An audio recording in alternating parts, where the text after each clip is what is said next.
नमस्कार, आज की बात में आपका स्वागत है। आज कश्मीर से दो बड़ी खबरें आई हैं। पहली तो यह कि आज इस बात के नए सबूत मिले कि अफगानिस्तान में तालिबान की सरकार बनवाने के बाद पाकिस्तान का फोकस जम्मू कश्मीर में दहशतगर्दी तेज करने पर हो गया है। आज इस बात के और सबूत मिले कि पाकिस्तान की इंटेलिजेंस एजेंसी ISI अब कश्मीर में आतंक फैलाने के लिए अफगानिस्तान के टेररिस्ट ग्रुप्स की मदद ले रही है। पाकिस्तान से ऑपरेट करने वाले आतंकी संगठन अब ISIS के नाम पर कश्मीर में आतंकी वारदातों को अंजाम दे रहे हैं, इसके भी सबूत मिले। पिछले हफ्ते श्रीनगर में रहने वाले बिहार के स्ट्रीट वेंडर वीरेंद्र पासवान की हत्या हुई थी, जिसका वीडियो पाकिस्तान के ISI ने सोशल मीडिया पर अपलोड कराया और यह इंप्रेशन क्रिएट करने की कोशिश की कि इसके पीछे ISIS का हाथ है। कश्मीर से दूसरी बड़ी खबर यह आई कि हमारी सिक्योरिटी फोर्सेज ने जबरदस्त एक्शन लिया है। पिछले 30 घंटे में 7 आतंकवादियों को मार गिराया है।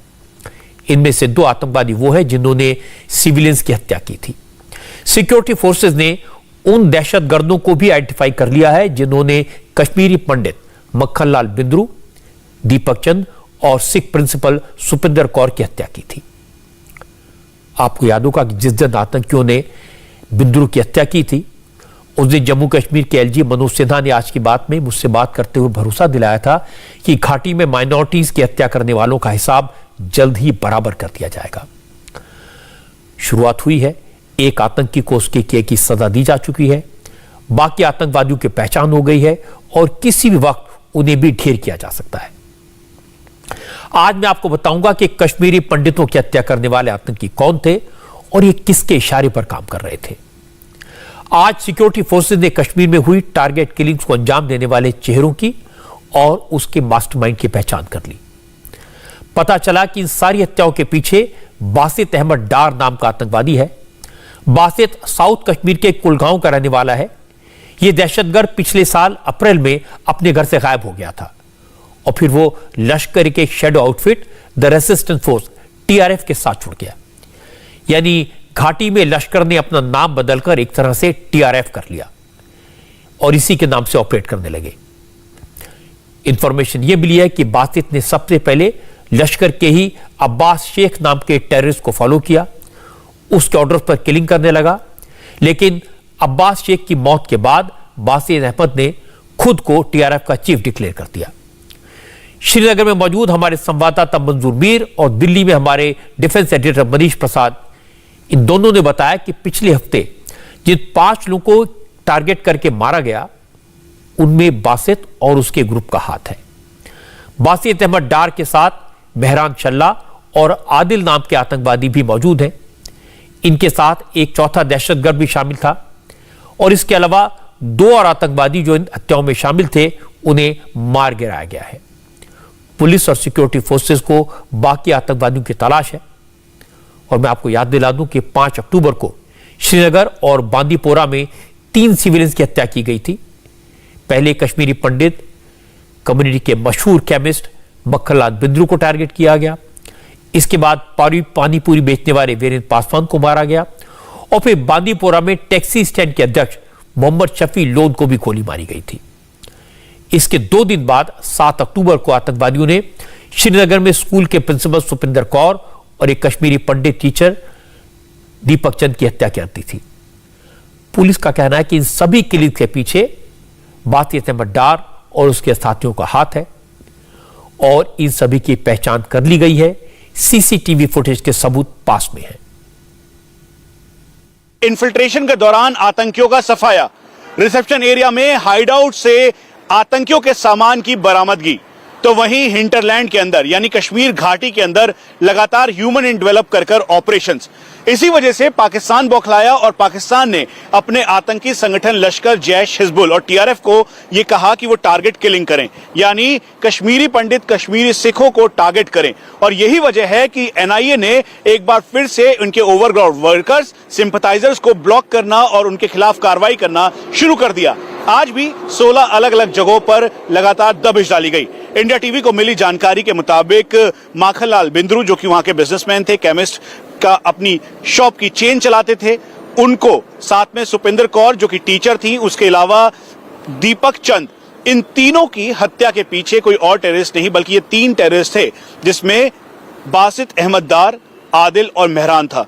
यहां तक कि वीरेंद्र पासवान जो कि गोलगप्पे वाला था, उसकी हत्या के पीछे टीआरएफ का एक और आतंकी था जिसको आज मार गिराया। तो ये प्रॉपर पिन पॉइंट ऑपरेशन किया गया जिसमें आतंकियों के बारे में डिटेलिंग जोड़ी गई, उनको अलग अलग पॉइंट्स जो हैं उसको मिलाया गया, खासतौर पे इलेक्ट्रॉनिक सर्विलांस और जो सीसीटीवी कैमरास थे उनकी पूरी सीक्वेंसिंग नोट की गई। आज भी 2 अलग अलग ऑपरेशन में 5 आतंकियों को मार गिराया गया।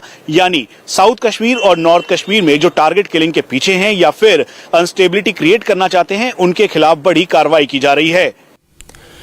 सिक्योरिटी फोर्सेज ऑपरेशन किस पैमाने पर चल रहे हैं, इसका अंदाजा आपको इस बात से लगेगा कि अनंतनाग और बांदीपुरा में 2 आतंकवादी मारे गए, जबकि 5 दहशतगर्द शोपियां में ढेर कर दिए गए।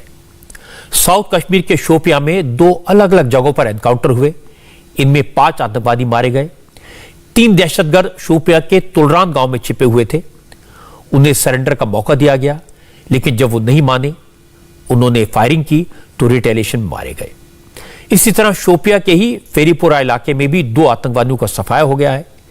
3 आतंकवादियों की पहचान दानिश हुसैन डार, यावर नायकू और मुख्तार अहमद शाह के तौर पर हुई है। ये लोकल थे और टीआरएफ के साथ जुड़े हुए थे। इसी तरह फेरीपुरा में उबैद अहमद डार और खुबैब अहमद नाम के टेररिस्ट सिक्योरिटी फोर्सेस की जवाबी कार्रवाई में मारे गए। पुलिस ने इस बात को कंफर्म किया कि बांदीपुरा में मोहम्मद शफी लून की हत्या करने वाले आतंकी इम्तियाज डार और वीरेंद्र पासवान को गोली मारने वाले मुख्तार शाह को खत्म कर दिया गया है। अब बासित अहमद डार और उसके साथियों की तेजी से तलाश की जा रही है और सिक्योरिटी फोर्सेस को पूरा यकीन है कि इन्हें भी बहुत जल्दी अंजाम तक पहुंचा दिया जाएगा। 5 अक्टूबर को 7 अक्टूबर को 3 जगह टेररिस्ट ने अटैक किया था। सुरम्बल में, बांदीपुरा हो गया, श्रीनगर में 2 जगह, जिसमें टोटल 7 सिविलियन मारे गए थे। और उसके बाद हम लोग ऑपरेशन को एग्रेसिवली लॉन्च करना शुरू कर दिए। श्रीनगर में एक इनकाउंटर हुआ जिसमें एलईटी का एक कैटेगरी का टेररिस्ट मारा गया। फिर बांदीपुर में जो कल मारा गया एलईटी का, टीआरएफ का, जो मतलब 5 अरेस्ट भी हुए उसमें से। फिर अनंतनाग में हम लोग ऑपरेशन लॉन्च किए थे, बेरीनाग में, उसमें 1 मिलिटेंट मारा गया, 3 भाग गया। कल शोपियन में 2 जगह लॉन्च किए थे, एक जगह 3 टेररिस्ट एलईटी का मारा गया है। गांधरबल का एक टेररिस्ट है, रिसेंटली ज्वाइन किया था, मुख्तार। तो जो बिहार के जो पासवान जी थे, जो स्ट्रीट हॉकर थे, तो उसको मारने के बाद ये साउथ कश्मीर भाग गया था। तो हम लोग को खबर मिला था, तो उसको हम फॉलो कर रहे थे, इनपुट को करते करते कल इनकाउंटर मारा गया है। कश्मीर में टारगेट किलिंग के पीछे असली इरादा क्या है, ये प्लान कहां से हो रहा है, कैसे हो रहा है, इसे लेकर चौंकाने वाले खुलासे हुए। इस बात के सबूत मिले कि पाकिस्तान के आईएसआई लश्कर के आतंकियों से टारगेट किलिंग करवाती है और इसके वीडियो बनाकर प्रोपेगेंडा फैलाने का काम आईएसआईएस के नाम पर किया जाता है ताकि ऐसा लगे कि यह किलिंग आईएसआईएस ने करवाई है। 5 अक्टूबर को श्रीनगर में एक कश्मीरी पंडित, दवा कारोबारी मखलान बिद्रू की जो हत्या की गई थी, इसके कुछ देर बाद आलमगीरी बाजार इलाके में पानीपुरी बेचने वाले वीरेंद्र पासवान को मारा था। दोनों वारदातों की जिम्मेदारी द रेजिस्टेंस फोर्स यानी टीआरएफ ने ली थी। लेकिन हैरानी की बात है कि वीरेंद्र पासवान की हत्या के अगले दिन यानी 6 अक्टूबर को आईएसआई के नाम पर वीरेंद्र के मर्डर का एक वीडियो जारी किया गया। जो तस्वीर आप देख रहे हैं, ये आईएसआई के नाम पर अपलोड की गई है और दावा किया गया कि तालिबान के फाइटर ने कश्मीर में हिंदू की हत्या कर दी। अब सवाल यह कि आईएसआईएस का कश्मीर से क्या लेना देना। तो पता यह चला कि पाकिस्तान ने अब आतंक का यह नया नेक्सस, नया सिंडिकेट, नया पैतरा तैयार किया है। कश्मीर में अंदर फैलाने की साजिश आईएसआई की है, इसे एग्जीक्यूट टीआरएफ करता है। इन आतंकवादियों ने स्ट्रेटेजी बदल ली है, अब स्मॉल वेपन्स का इस्तेमाल करते हैं ताकि जल्दी से पकड़ में ना आए और फिर इन्हीं के जरिए लोकल कश्मीरियों को निशाना बनाया जाता है। जो आतंकी वारदात करते हैं उन्हीं में से एक इनका वीडियो बनाता है और फिर इस वीडियो को आईएसआईएस के चैनल के जरिए अपलोड करवाया जाता है ताकि दहशत का माहौल बनाया जा सके। इसी तरह पाकिस्तान में अब अल कैदा के नाम से भी फर्जी वीडियो सर्कुलेट करे जा रहे हैं। पाकिस्तान कुछ आतंकवादियों को जंगलों में बैठाकर कभी उन्हें ISIS तो कभी अल कैदा का झंडा उनके हाथ में पकड़ा देता है। फिर इन दहशतगर्दों का बाकायदा बंदूकों के साथ फोटोशूट होता है, अलग अलग कैमरा एंगल के साथ वीडियो रिकॉर्ड किया जाता है। ISI की लिखी हुई स्क्रिप्ट इन्हें पहले से दे दी जाती है, रटवा दी जाती है, और फिर कश्मीर के नाम पर प्रोपेगेंडा फैलाने के लिए इस तरह के वीडियो बनाए जाते हैं। इसमें इंडियन आर्मी से लेकर बाबरी मस्जिद तक का जिक्र होता है। हालांकि सबके बीच NIA यानी नेशनल इन्वेस्टिगेशन एजेंसी ने भी अपना काम बड़े पैमाने पर शुरू कर दिया है। NIA ने जम्मू कश्मीर में माहौल बिगाड़ने के आरोप में नई FIR दर्ज की है। इसी के तहत अब एजेंसी ने कार्रवाई शुरू की है। TRF को मदद करने वाले हर ओवरग्राउंड वर्कर की जांच हो रही है। आतंकवादियों के सिंपैथाइजर के 16 ठिकानों पर रेड की गई है। पता चला कि ओवरग्राउंड वर्कर्स जैश-ए-मोहम्मद, हिजबुल मुजाहिदीन, अल बदर समेत कई दूसरी दहशतगर्द तंजीमों के साथ जुड़े हुए हैं और घाटी में दहशत फैलाने में पाकिस्तानी आतंकवादियों का साथ दे रहे थे। सिक्योरिटी ऑफिशियल्स का कहना है कि इन्हीं ओवरग्राउंड वर्कर्स की वजह से दहशतगर्द टारगेट किलिंग को अंजाम देने में सफल हो पाए, इसलिए इन पर एक्शन जरूरी है। आतंकवादियों के खिलाफ NIA का आगे का एक्शन क्या होगा, इसे लेकर हमारे डिफेंस एडिटर मनीष प्रसाद ने NIA के DG कुलदीप सिंह से एक एक्सक्लूसिव बातचीत की है। उसके कुछ अंश में आपको सुनवाता हूं। नए केसेस रजिस्टर किए गए हैं ओवरग्राउंड वर्कर्स और सिंपैथाइजर्स को लेकर, कितना बड़ा क्रैकडाउन किया जा रहा है, क्या आगे NIA कर रही है, किस तरीके की कार्रवाई आगे हो रही है? देखिए, ऐसा है कि आप जानते हैं 370 के एब्रोगेशन के बाद से बहुत तरह की एक्टिविटीज़ की गई हैं अपने जम्मू कश्मीर में, और उसी की वजह से आज काफ़ी नॉर्मलसी रिस्टोर हो गई है। लेकिन इसी के दौरान टेररिस्ट ने भी डिफरेंट तरह की अपनी स्ट्रेटजीज़ अपनाई हैं। उस डिफरेंट तरह की स्ट्रेटजीज़ में बहुत सारी चीज़ें हम लोग ऑलरेडी टैकल कर चुके हैं, लेकिन अभी कुछ दिनों में पिछले समय में आपने देखा कि माइनॉरिटीज़ को टारगेट करके टारगेट किलिंग टाइप का करने की एक कवायद चालू हुई है। तो ये टारगेट किलिंग तभी हो सकती है जब इनको कोई शेल्टर दे, इनका कोई ओवरग्राउंड वर्कर हो, कोई सिंपैथाइजर हो, और कोई किसी न किसी टेररिस्ट ऑर्गेनाइजेशन से जुड़े लोग किसी न किसी को या तो खुद आगे करें या किसी न किसी को इसमें एम्प्लॉय करें। तो इसी के तहत हम लोगों ने एक जो हम लोगों के इंफॉर्मेशन चैनल्स थे उसके तहत बहुत सारे जो टेररिस्ट ऑर्गेनाइजेशन है, जैसे मोहम्मद है, जैसे ये है लश्कर है, और जैसे आपका हिजबुल मुजाहिदीन है, और इसके अलावा एक और है अल बदर है, TRF है, PAFF है, बहुत सारे ऑर्गेनाइजेशंस हैं। कुछ गजवाए हिंद या उस तरह की भी कुछ ऑर्गेनाइजेशंस हैं, अंसार गजवाए हिंद टाइप का। तो इस तरह के सारे ऑर्गेनाइजेशन से मिले जुले लोग जो हैं जब कोई टेररिस्ट एक्टिविटी कर बैठते हैं उस पर तो केस होते ही हैं, जम्मू कश्मीर पुलिस करती है। और जिसमें ऐसा लगता है कि कोई जो अनलॉफुल एक्टिविटीज़ एक्ट उसमें इन्वोक हो रहा है, तो वो केसेस वो गवर्नमेंट ऑफ इंडिया को लिखते हैं, फिर हम लोग उसको लेकर इन्वेस्टिगेट करते हैं। लेकिन एज सच टेररिस्ट ऑर्गेनाइजेशंस जो जिन एक्टिविटीज़ में ऑलरेडी लिप्त रहते हैं और लिप्त रहने के बाद फिर उनको उसमें उस तरह की कुछ टेररिस्ट ऑर्गेनाइजेशन के पार्ट होना भी एक अपराध है, फिर उसमें कुछ एक्टिविटी करना, प्लानिंग करना, वो भी अपराध है। तो ये सारी चीज़ों पर कोई केस नहीं था। तो उस केस के लिए जब सिक्योरिटी फोर्सेज और इंटेलिजेंस एजेंसीज ने कुछ इस तरह की इंफॉर्मेशन शेयर की तो वो लिखा गया गवर्नमेंट ऑफ इंडिया ने हम लोगों को आदेश दिया, और उस आदेश के तहत एक क्रिमिनल केस 10 तारीख को स्टार्ट किया गया है। कुलदीप सिंह CRPF के DG है, लेकिन उनके पास NIA के DG का एडिशनल चार्ज भी है। यानी एक तरफ से आतंकवादियों के कनेक्शंस की जांच और दूसरी तरफ घाटी में दहशत फैलाने वाले दहशतगर्दों को साफ करने की जिम्मेदारी दोनों उनके पास है। इसीलिए मनीष प्रसाद ने टारगेट किलिंग को लेकर भी सवाल पूछे। कुलदीप सिंह ने बताया कि आतंकवादियों के सारे रास्ते बंद हो चुके हैं, सीमा पार से घुसपैठ हो नहीं पाती, इसलिए आतंकवादी बौखलाए हुए हैं, उनके सारे कनेक्शन काट दिए गए हैं। इसी की वजह से अब निहत्थे बेगुनाहों का खून बहा रहे हैं। हालांकि CRPF के DG ने साफ साफ कहा कि आतंकवादी चाहे जो भी कर ले, वो अपनी साजिश में, अपने मंसूबों में कामयाब कभी नहीं हो पाएंगे। कश्मीर अब आर्टिकल 370 से काफी आगे बढ़ चुका है। सर, आपको लगता है जो टारगेट किलिंग हो रही है या फिर माइनॉरिटीज को ये टेररिस्ट टारगेट कर रहे हैं, दरअसल वो पाकिस्तान की बौखलाहट भी है और पाकिस्तान सिंपैथाइजर्स या पाकिस्तान परस्त जो आतंकी हैं वो एक माहौल जो है कश्मीर का वो फिर से खराब करना चाहते हैं? हाँ हाँ, डेफिनेटली क्योंकि उनको अब और किसी तरीके से सक्सेस नहीं मिल रही है। आप देखिए ना, 5 अगस्त 2019 के बाद से नॉर्मलसी कितनी अधिक रिटर्न हो गई है अच्छे से। और उसके बाद जब अभी तक ये सिक्योरिटी फोर्सेस से लड़ा करते थे या बड़े बड़े धमाके और बड़े बड़े एक्टिविटीज को करते थे, तो वो तो इनके चालू है ही हैं। उन्होंने एक और रास्ता निकाला जिसमें ये सोचा कि अगर हम माइनॉरिटीज को अटैक करें तो उससे उनमें वहां पर एक विघटनकारी शक्तियों का प्रादुर्भाव होगा और लोग डरेंगे, लोगों में एक दहशत का माहौल पैदा होगा और उसकी वजह से एक माहौल वहां का खराब होगा। लेकिन ऐसा नहीं है। अब सिचुएशन पूरी तरह जमीन से में बदल चुकी है। अब वो सिचुएशन वापस 5 अगस्त 2019 के पहले वाली नहीं आ सकती, कुछ भी कर लें। तो इसलिए ये उनकी बौखलाहट या आप जो भी शब्द उसका इस्तेमाल करना चाहें, फाइंडिंग नो अदर वे, जिसको बोलते हैं नहीं, कोई और रास्ता जब नहीं मिल रहा है तो इनोसेंट लोगों को मारना चालू करना।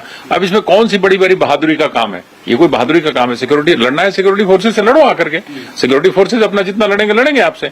ये क्या बात हुई? कोई गांव में चल रहा है, कोई पैदल जा रहा है, कोई कहीं जा रहा है, आपने उसको पकड़ के मार दिया। बहादुरी है तो कायरता का काम है। तो ये कायरता के कामों को करके वो एक समाज में एक विघटनकारी परिस्थिति तैयार करना चाहते हैं, लेकिन वो उसमें सफल नहीं हुए क्योंकि पब्लिक भी ये समझती है इन चीजों को। ऐसा नहीं है कि पब्लिक नहीं समझती है। पाकिस्तान आतंकवादियों के वीडियो वायरल करके सोशल मीडिया पर के जरिए दहशत फैलाने की कोशिश कर रहा है। इसके सबूत मैंने आपको दिखाए हैं और इस तरह के वीडियोस की जानकारी सीआरपीएफ को भी है। इसी को लेकर आज कुलदीप सिंह ने मनीष प्रसाद से कहा कि पाकिस्तान को हर तरीके से काउंटर करना एक चुनौती है, फिर चाहे वो सोशल मीडिया पर आईएसआईएस का प्रोपेगेंडा हो या फिर ड्रोन का खतरा। हमारी सिक्योरिटी एजेंसी हर खतरे को लेकर अलर्ट है। सीमा पार से होने वाली हर नापाक हरकत का करारा जवाब दिया जा रहा है। ये चैलेंज तो हमेशा ही रहता है। ये सारी चीजें चैलेंज है। ये सारी चीजें हमेशा ही रहती हैं। But these challenges are being tackled in a very fruitful manner and very constructive वे।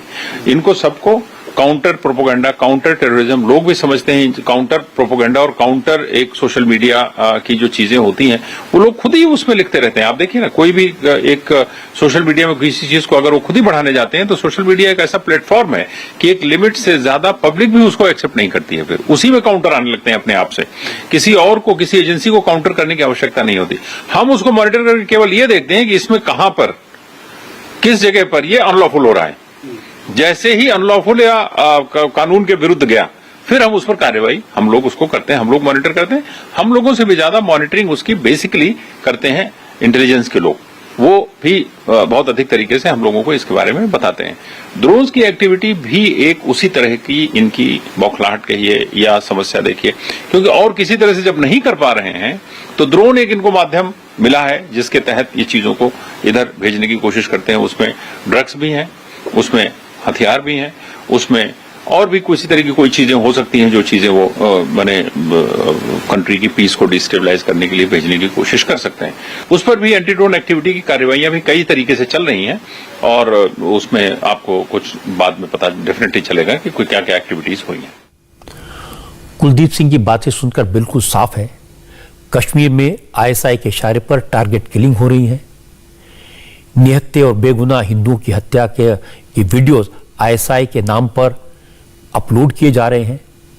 घाटी में एक बार फिर से लोगों को डराने की कोशिश की जा रही है, माहौल बिगाड़ने की साजिश हो रही है, दहशत फैलाने की कोशिश हो रही है। और जब इसके खिलाफ एक्शन होता है तो जम्मू कश्मीर की former chief minister Mehbooba Mufti को बिल्कुल अच्छा नहीं लगता। महबूबा मुफ्ती ने आज कहा कि मोदी सरकार कश्मीर में एक बार फिर से सख्ती करने लगी है और अगर यह सिलसिला जारी रहा तो इसके नतीजे बहुत खतरनाक होंगे। मुझे ये लग रहा था कि चूंकि ये फेलियर है सरकार का, इसलिए अपने फेलियर को, अपनी नाकामी को छुपाने के लिए वो जरूर जम्मू कश्मीर में दोबारा जुल्म सितम का जो है एक और दोबारा आगाज करेंगे, जिसमें पकड़ दकड़ शुरू हो गई है। सैकड़ों की तादाद में लोगों को बंद किया जा रहा है, हिरासत में लिया जा रहा है और कोई सबूत नहीं, कोई कुछ नहीं। मैं जानना चाहती हूँ उन लोगों के नाम जिनको उन्होंने अरेस्ट किया है वो कहाँ के हैं, उनका कसूर क्या है, उनके खिलाफ सबूत क्या है। अगर वो इसी तरह से इन लोगों को पकड़ते रहेंगे तो मैं इनको बताना चाहती हूँ कि इसके नताइज बहुत ज़्यादा खतरनाक होंगे और शायद उसका जो खमियाजा है हम सबको भुगतना पड़ेगा। अफगानिस्तान में तालिबान का कब्जा होने के बाद कश्मीर में दहशतगर्दी बढ़ेगी, इसकी आशंका पहले से ही थी। हमारी सिक्योरिटी फोर्सेस अलर्ट पर थी, इसीलिए इस बार आतंकवादियों ने सॉफ्ट टारगेट चुने। दुकान में दवा बेचने वाले, स्कूल में पढ़ाने वाले, सड़क पर पानी पूरी बेचने वाले, ऐसे लोगों को निशाना बनाया जो निहत्थे थे, मासूम थे। अब जम्मू कश्मीर पुलिस और फौज ने मिलकर एक बड़ा ऑपरेशन शुरू किया है।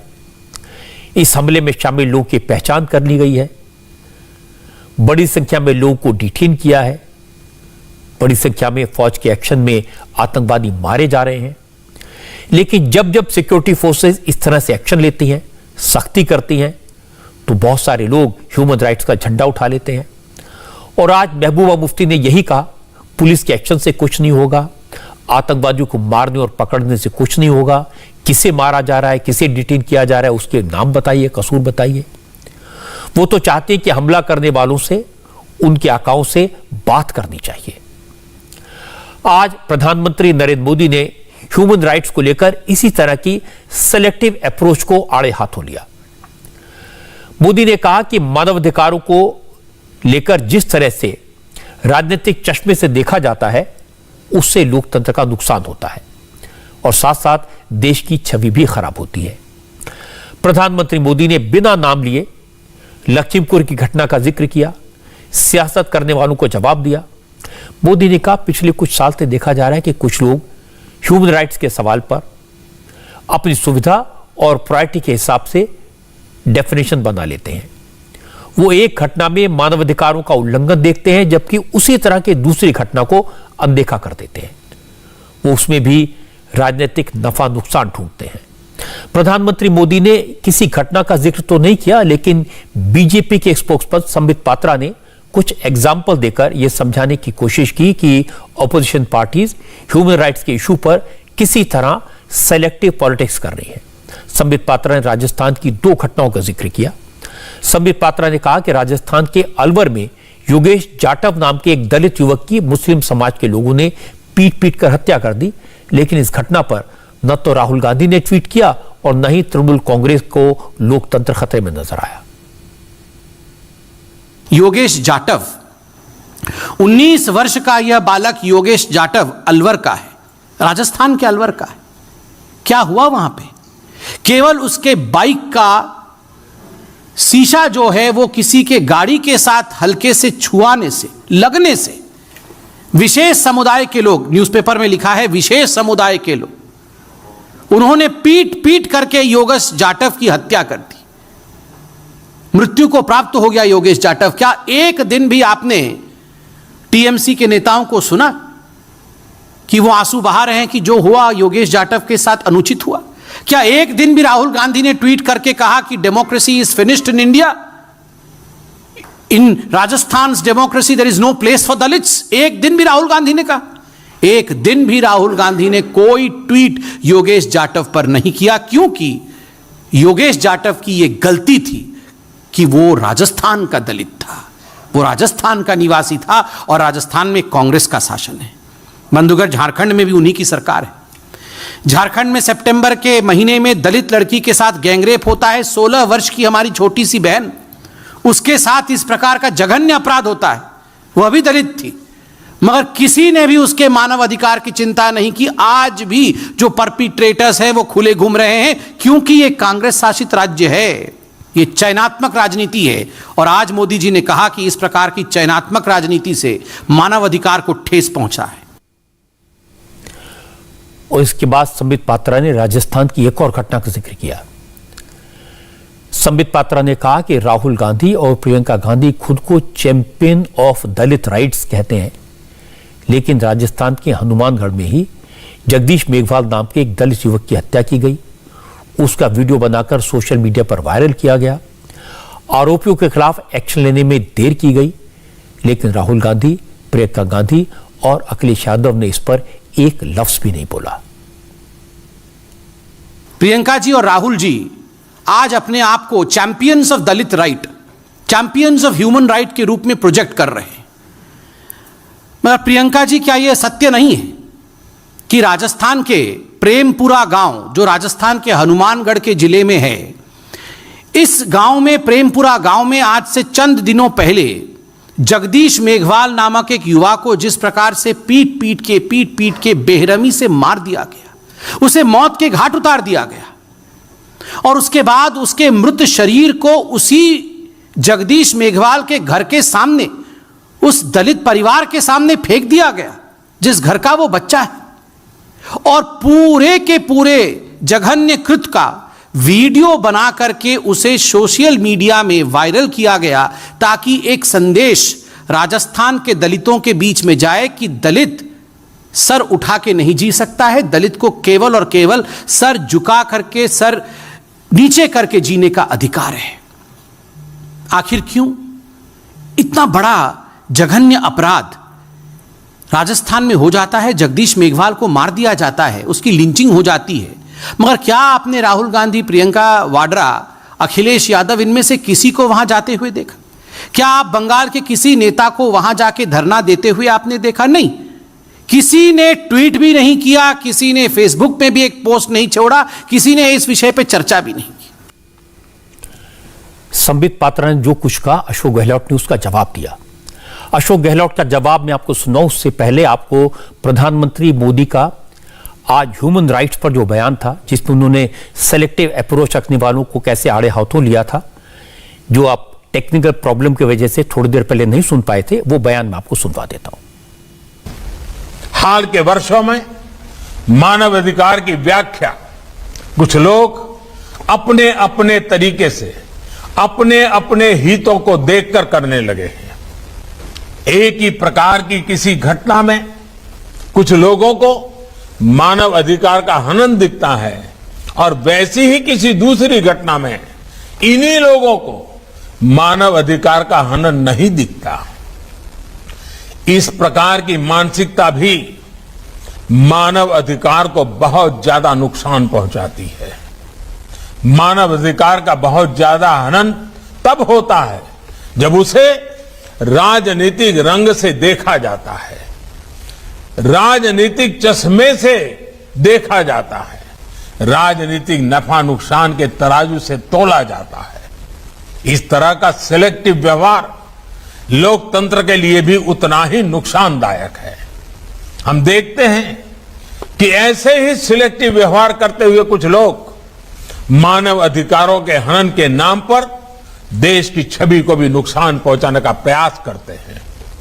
ऐसे लोगों से भी देश को सतर्क रहना है।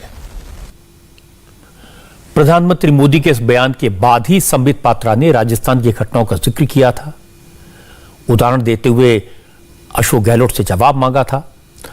तो अशोक गहलोत तो संबित पात्रा की बातों से इतने नाराज हो गए कि उन्होंने बेवकूफ कह दिया और कहा पता नहीं बीजेपी कैसे लोगों को अपना पदाधिकारी बना देती है। अशोक गहलोत ने कहा कि जहां बीजेपी की सरकार है उन राज्यों में कोई घटना होती है तो राहुल और प्रियंका वहां जाते हैं। इसी तरह अगर कांग्रेस की सरकार वाले राज्य में कुछ होता है तो फिर प्रधानमंत्री Modi, home minister Amit Shah, defence minister Rajnath Singh या फिर बीजेपी अध्यक्ष जेपी नड्डा को वहां जाना चाहिए। उन्हें वहां जाने से किसने रोका है? सर एक हनुमानगढ़ की घटना को लखीमपुर से कंपेयर किया जा रहा है। ये बेवकूफ लोग हैं, बेवकूफ लोग हैं। वो बेवकूफों की कमी है क्या देश के अंदर? ये बेवकूफ लोग बीजेपी वाले बेवकूफी कर रहे हैं। 9 मौतों से बीजेपी वाले बेवकूफी कर रहे हैं, देश के अंदर भी और प्रदेश के अंदर भी बिना मतलब कंपेयर करते हैं। बार बार कहते प्रियंका गांधी जी को, राहुल गांधी को राजस्थान में क्यों नहीं आना चाहिए? राजस्थान में सरकार हमारी है।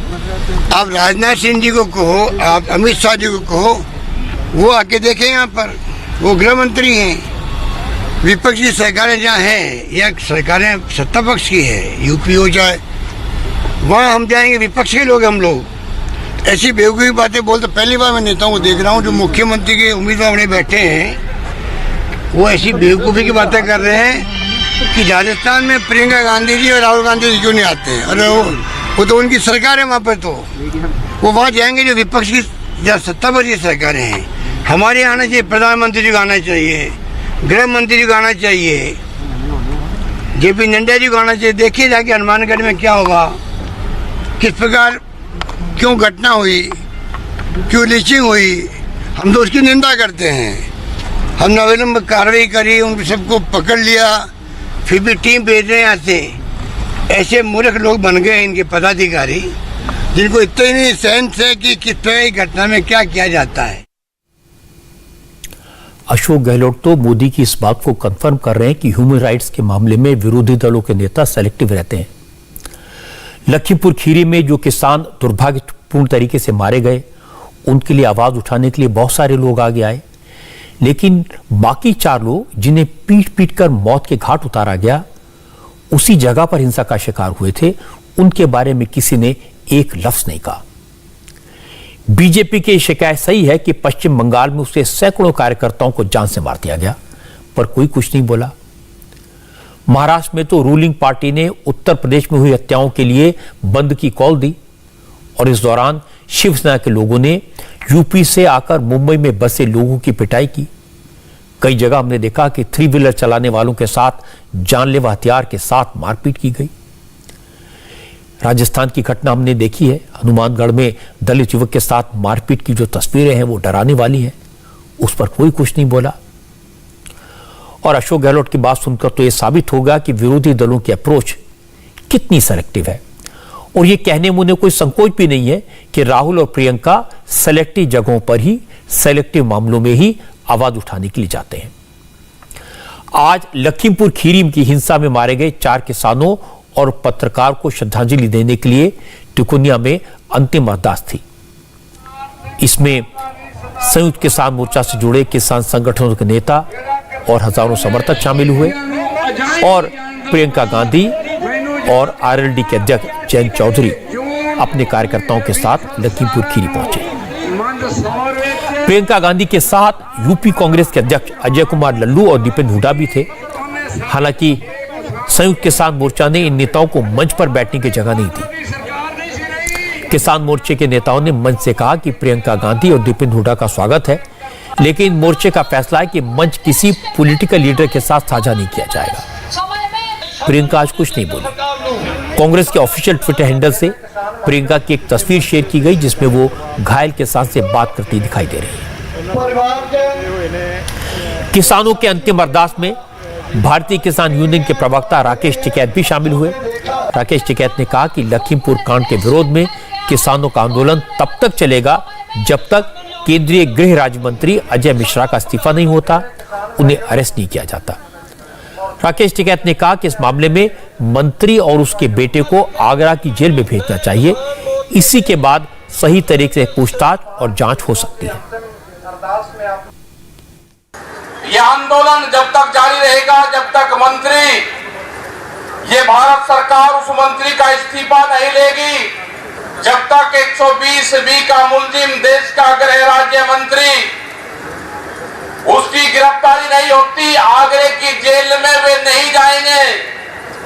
वहां से उनका रिमांड लिया जाए दोनों बापू बेटा का, उसके बाद में इस मुकदमे की कार्रवाई शुरू होगी।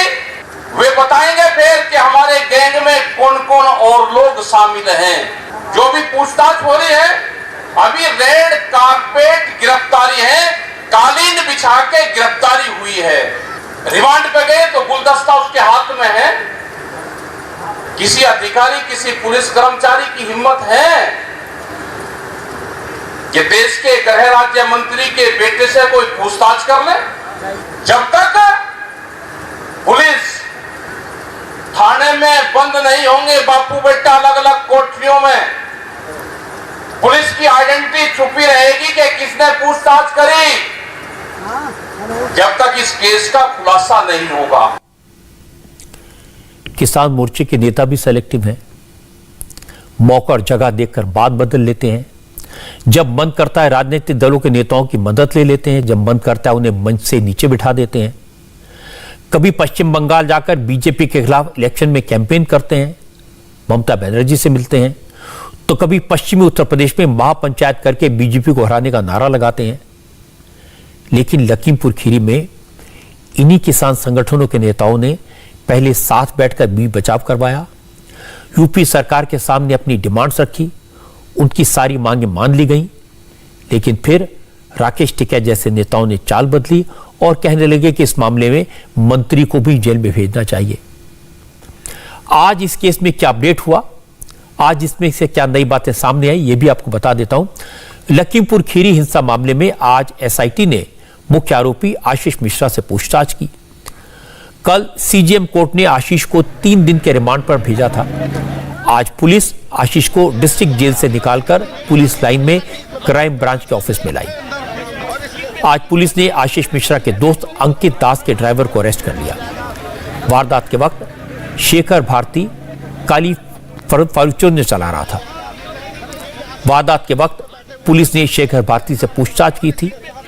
शेखर से पुलिस अधिकारी को पूछताछ का वीडियो भी वायरल हुआ और इस दौरान अंकित दास पर भी गिरफ्तारी की तलवार लटक रही है। अंकित दास ने सीजेएम कोर्ट में जाकर सरेंडर करने के लिए एप्लीकेशन लगाई, जिस पर कोर्ट ने उन्हें पुलिस स्टेशन जाने के लिए कहा। इस मामले में पुलिस अब तक आशीष मिश्रा सहित 4 लोगों को अरेस्ट कर चुकी है। प्रियंका गांधी ने लखीमपुर खीरी तक यात्रा की तो समाजवादी पार्टी के अध्यक्ष अखिलेश यादव और प्रगतिशील समाजवादी पार्टी के अध्यक्ष शिवपाल यादव ने भी आज से अपनी अपनी चुनावी यात्राएं शुरू कर दी। अखिलेश यादव ने कानपुर से समाजवादी विजय पार्टी यात्रा की शुरुआत की। उनके चाचा शिवपाल का रथ वृंदावन से निकला।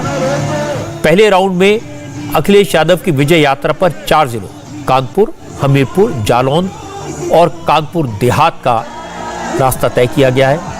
यात्रा यहां से गुजरेगी। इस दौरान अखिलेश 2 दिन में करीब 200 किलोमीटर के दायरे में पड़ने वाले विधानसभा क्षेत्रों में जाएंगे। अखिलेश ने पहले राउंड में उन इलाकों को चुना जो कभी मायावती की पार्टी के गढ़ थे। अखिलेश यादव की विजय यात्रा वाली बस पर अखिलेश की और मुलायम सिंह यादव की तस्वीरें लगाई गई हैं। पार्टी के सीनियर लीडर्स की तस्वीरें भी हैं। खासतौर से जेल में बंद आजम खान की तस्वीर भी अखिलेश के रथ पर दिखाई दे रही है। आज अखिलेश यादव ने विजय यात्रा निकाली। इस दौरान हमारी संवाददाता रुचि यात्रा इस रथ में सवार हुई। उन्होंने अखिलेश यादव से एक्सक्लूसिव बातचीत की। रुचि ने पूछा कि चुनाव जीतने का प्लान क्या है, कैसे जीतेंगे। उत्तर प्रदेश के किसानों की विजय हो। उत्तर प्रदेश के नौजवान जिन पर नौकरी रोजगार नहीं है, उनके रोजगार और नौकरी मिले। उत्तर प्रदेश की जनता लगातार अपमानित हुई है, महंगाई बढ़ी है। इन सभी चीजों को लेकर के जनता के बीच में समाजवादी पार्टी जा रही है। आशीर्वाद मिले।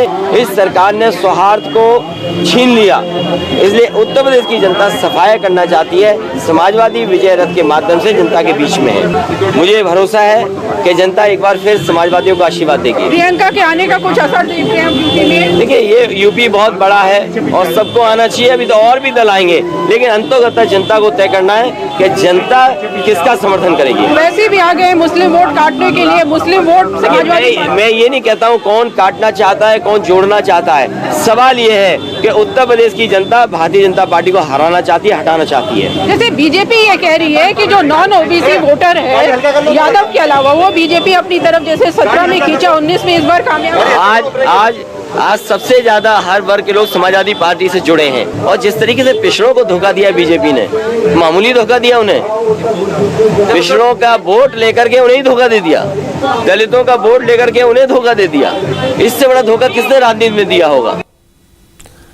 जिस वक्त अखिलेश ने कानपुर से विजय यात्रा शुरू की, उनके चाचा शिवपाल यादव भी परिवर्तन यात्रा पर निकले। शिवपाल ने वृंदावन में भगवान कृष्ण के दर्शन किए, पूजा अर्चना की और फिर रथ यात्रा की शुरुआत की। उनके रथ पर भी अखिलेश के रथ की तरह मुलायम सिंह यादव की तस्वीरें लगाई गई हैं। शिवपाल की परिवर्तन यात्रा की एक इंटरेस्टिंग तस्वीर भी सामने आई। शिवपाल के रथ को कांग्रेस के नेता आचार्य कृष्ण ने झंडी दिखाकर रवाना किया। शिवपाल ने अखिलेश के साथ अलायंस को लेकर इशारों में बड़ी बात कही। शिवपाल ने कहा कि अगर भतीजा चाचा के पास आए तो चाचा माफ कर देंगे। समान विचारधारा के लोग, सेकुलर लोग सब एक हो जाओ, और एक हो जाएंगे तो बड़ी आसानी से हम लोग सत्ता का परिवर्तन कर लेंगे। दल हैं, अपने अपने हैं। क्या कहना चाहेंगे? अब वो अपनी यात्रा निकल रहे, अगर आशीर्वाद लेना है तो चचा के पास आए, कहियो जा करके चचा से जाओ, चचा फिर माफ करेंगे। आरएसएस चीफ मोहन भागवत ने आज एक बड़ी बात कही। मोहन भागवत ने कहा कि वीर सावरकर को बदनाम करने की मुहिम चल रही है और अगर इसे नहीं रोका गया तो अगला नंबर स्वामी विवेकानंद, स्वामी दयानंद सरस्वती और महर्षि अरबिंदो का होगा। दिल्ली में आज वीर सावरकर पर उदय महुरकर की लिखी एक किताब के लॉन्च के मौके पर मोहन भागवत ने कहा कि यही तीनों लोग भारतीयता और राष्ट्रीयता की बात करते थे और जो लोग इन पर निशाना साधते हैं उनके टारगेट पर व्यक्ति नहीं बल्कि भारतीयता है। कार्यक्रम का समापन उन्हें यह पसंद नहीं है कि भारत की राष्ट्रीयता पूरी दुनिया को रास्ता दिखाए, इसलिए आइडियोलॉजी पर हमला किया जा रहा है। सावरकर जी को बदनाम करने की मुहिम चली और सावरकर जी सामने थे। हिंदुत्व का विचार आज बोलने वाले लोग, उस समय बोलने वाले लोग, वो सामने थे, संघ सामने था। इनके बदनामी की मुहिम चली है, स्वतंत्रता के बाद बहुत तेजी से चली है। इसके बाद होंगे, नंबर लगेगा स्वामी विवेकानंद, स्वामी दयानंद सरस्वती, योगी अरविंद, इनका लगेगा। क्योंकि जो भारत की वास्तविक राष्ट्रीयता है उसका प्रथम उद्घोष इन तीनों ने किया है। और सावरकर जी को टीका का लक्ष्य बनाते समय ऐसा भी लिखा गया है कि सावरकर जी ऐसे क्यों बने, इन तीन लोगों के विचारों के कारण ऐसे बने। क्योंकि लक्ष्य व्यक्ति नहीं है, लक्ष्य है भारत की ये राष्ट्रीयता जो पूरे दुनिया को जोड़ने का एक मार्ग उजागर करती है। और लोग जुड़ जाए तो जिनके दुकान बंद होंगे उनको लगता है कि ये नहीं होना चाहिए। और स्वाभाविक है, वो विचार मानवता का ही है। उस मानवता के विचार को ही अपनी भारतीय परंपरा की भाषा में धर्म कहा जाता है। आज की अच्छी खबर आपको बता दूं, यह खबर बच्चों की वैक्सीन को लेकर है। हमारे देश में बहुत जल्द 2 से 18 साल के बच्चों को कोरोना की वैक्सीन लगाई जा सकेगी। ये वैक्सीन अवेलेबल हो जाएगी। आज सेंट्रल ड्रग अथॉरिटी के एक्सपर्ट्स ने कोवैक्सीन को इमरजेंसी यूज की मंजूरी दे दी। कोवैक्सीन का बच्चों पर ट्रायल हुआ था, 3 महीने तक ट्रायल चला। भारत बायोटेक की तरफ से इनका क्लिनिकल ट्रायल हुआ, उसके रिजल्ट्स आए, सब्जेक्ट एक्सपर्ट कमेटी को भेजे गए और इस पूरे प्रोसेस के बाद आज कोवैक्सीन को बच्चों के लिए इमरजेंसी यूज की इजाजत दे दी गई। इसके लिए क्लियर कर दिया गया, इसकी एक फॉर्मल परमिशन आना बाकी है। ट्रायल जो है बच्चों में जो है 3 फेजेस में हुआ। पहली बार 12 से 18 साल के बीच में हुआ, फिर जो है 6 से 12 साल के बीच में हुआ और तीसरे चरण में जो है 2 से 6 साल के बच्चों को इसमें इंक्लूड किया गया। वैक्सीन वही वैक्सीन है, वो अब एडल्ट में जो है ऑलरेडी इंडिजिनस वैक्सीन है, हिंदुस्तान में ही डेवलप हुई। उसके सारे ट्रायल भी हिंदुस्तान में ही हुए, फेज 1, फेज 2, फेज 3 हम लोगों ने किए और वैक्सीन सेफ भी है, इफेक्टिव भी है, पूरी कंट्री में उसको लगा रहे हैं। लेकिन बच्चों के लिए कोई भी सेफ और इफेक्टिव वैक्सीन नहीं था क्योंकि बच्चों का इम्यून सिस्टम दूसरे ढंग से काम करता है। ये जो है पहले से ही इस टाइप की वैक्सीन किल्ड बाय यूज करते रहे तो टेस्टेड टेक्नोलॉजी पे है। ये कह सकते हैं सेफ्टी के मापदंड पे ऑलमोस्ट दुनिया में जो वैक्सीन उपस्थित है उनका अगर डेटा देख के मैं कहूं तो सबसे सेफेस्ट वैक्सीन में से एक वैक्सीन है कोवैक्सीन की बात अगर मैं करूं तो सेफ्टी अलग बात है। इंडिया टीवी हर वक्त हर जगह डाउनलोड करने के लिए सर्च करें India TV news Google play store या ऐप स्टोर पर।